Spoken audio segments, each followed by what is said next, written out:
Welcome to Sravani's media. Solar modules తయారీలో దేశపు అగ్రగామి వారి ఎనర్జీస్ సబ్సిడియరీ వారి ఎనర్జీ స్టోరేజ్ సొల్యూషన్స్ ఏపీలో భారీ లిథియం అయాన్ బ్యాటరీ ఫ్యాక్టరీ ఏర్పాటు చేయనుంది. అనకాపల్లి రాంబిల్లిలో 8,175 కోట్ల పెట్టుబడితో 16 గిగావాట్ అవర్ సామర్థ్యం గల ఇంటిగ్రేటెడ్ గిగా ఫ్యాక్టరీ వస్తోంది. ఈ project cell, battery pack, large scale battery, energy storage systems తయారీని ఒకే చోట చేపట్టనుంది. ఇది దేశంలోనే అతిపెద్ద ఇంటిగ్రేటెడ్ బ్యాటరీ ఫ్యాక్టరీల్లో ఒకటిగా నిలుస్తుంది. ప్రస్తుతం సుమారు 300 ఎకరాలు కేటాయించింది. మొదటి దశ 2027 జూలై నాటికి పూర్తి చేసి వాణిజ్య ఉత్పత్తి ప్రారంభించాలని లక్ష్యం.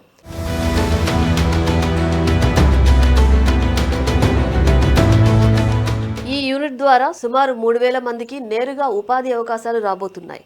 కంపెనీ భవిష్యత్తులో దీన్ని 20 గిగావాట్ అవర్ సామర్థ్యానికి విస్తరించి ACC lithium ion cells, battery packs, BESS తయారీని పెంచాలని యోచిస్తోంది. అడ్వాన్స్డ్ కెమిస్ట్రీ సెల్, ఏసీసీ బ్యాటరీలపై ప్రధాన దృష్టి సారించి భవిష్యత్ ఇంధన నిల్వ సాంకేతికతలను కూడా అన్వేషిస్తోంది. వారి ఎనర్జీస్ ప్రస్తుతం గుజరాత్లో భారీ సోలార్ మాడ్యూల్ యూనిట్లు నడుపుతోంది.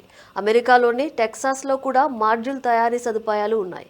అమెరికా, కెనడా, ఇటలీ, తుర్కీ, వియత్నాం సహా 30 దేశాలకు ఉత్పత్తులు ఎగుమతి చేస్తోంది. సోలార్ మాడ్యూల్స్ నుంచి ఇంధన నిల్వ రంగానికి విస్తరించడం ద్వారా కంపెనీ తన వాల్యూ చైన్ను మరింత బలోపేతం చేసుకోవాలని చూస్తోంది.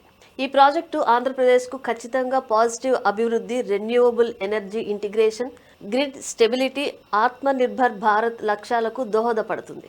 లిథియం బ్యాటరీలు భారత్లో ఇంకా ఎక్కువగా దిగుమతి అవుతున్న నేపథ్యంలో స్థానిక తయారీ పెరగడం సరైన దిశ.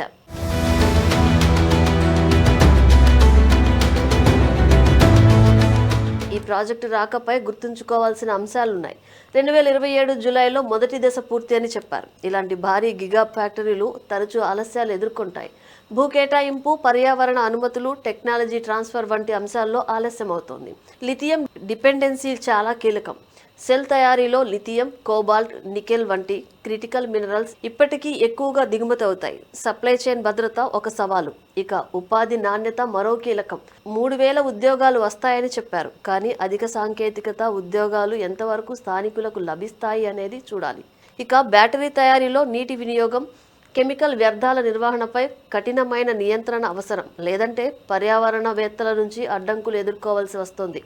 మొత్తం మీద ఈ ప్రాజెక్టు ఆంధ్రప్రదేశ్ను ఎనర్జీ స్టోరేజ్ హబ్గా మార్చే సామర్థ్యం కలిగి ఉంది. ఇది కేవలం ఒక ఫ్యాక్టరీ కాదు, రెన్యూవబుల్ ఎనర్జీ యుగంలో రాష్ట్రం తీసుకుంటున్న ముఖ్యమైన అడుగు. అయితే ప్రాజెక్టు సకాలంలో పారదర్శకంగా అమలు కావాలి. అప్పుడే ఆశించిన ఆర్థిక, ఉపాధి, పర్యావరణ ప్రయోజనాలు సాధ్యమవుతాయి.